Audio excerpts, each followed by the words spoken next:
Ayan mga katatay, so ngayon brand out, so ang lakas pang ulan, so walang ilaw dito ngayon.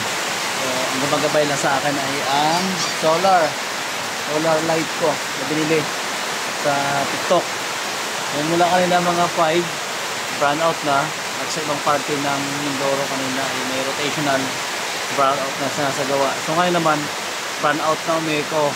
Ano naman gusto mo mangyari sa amin ngayong gabi? Di ba sana walang power sa araw, ay importante kasi ay sa gabi kasi matutulog tayo at kailangan din yun para makatulog din maayos, lalo na kapag malamok. At syempre ang ilaw, number 1, kailangan natin ng ilaw para sa mga ginagawa natin. So ayan, so ito halata ng ibag ko, nakapuyat ko.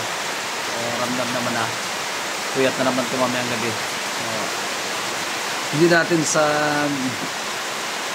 sinasabi sa umay ko na magpailaw na kayo, pero ang tanong natin dyan, tag-ulan naman na siguro, hindi naman siguro short surface ngayon sa power, or may kailangan ba kayong ayusin ang maintenance, bakit ganito ang power natin.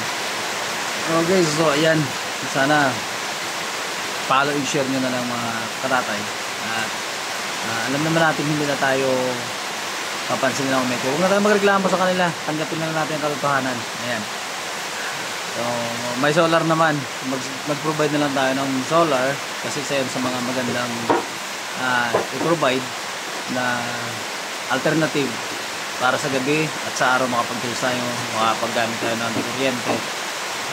Yan din yung isa sa mga pinaplan ko na fully solar yung tahanan. So syempre makatipid pa tayo sa kuryente, plus may alternative tayo na gagamitin na power in times of emergency crisis. For example, tag-ulan, may bagyo, so hindi talaga makapag-run ang umeko niya ng magandang power service kasi nga maraming mga maaaring matumbang poste na magkukos sa interruption ng malawakang interruption sa probinsya.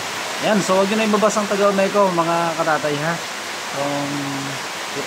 Intindihin na lang natin sila. Ayan, thank you so much.